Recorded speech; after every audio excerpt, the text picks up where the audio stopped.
Train বেরিয়ে চলে যাচ্ছে, ট্রেনটা ধরতে পারলাম না। হাওড়া থেকে, মুম্বাই থেকে হাওড়া চলে যাচ্ছে।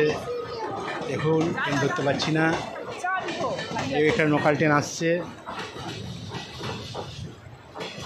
দেখতে থাকুন। লোকাল ট্রেন প্ল্যাটফর্মের সাইডের দিকে আমরা চলে আসছি। খালি লোকাল ট্রেন চলে গেলেন, দেখুন।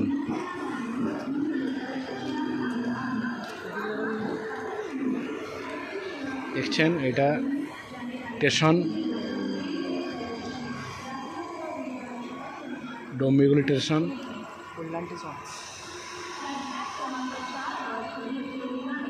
দিকে কল্যাণে এসেছি আমরা ট্রেন ধরার জন্য, দেশে যাওয়ার জন্যে, কিন্তু ট্রেনটা অনেকটা লেট রয়েছে, ট্রেনটা ধরতে পারছি না এখনও।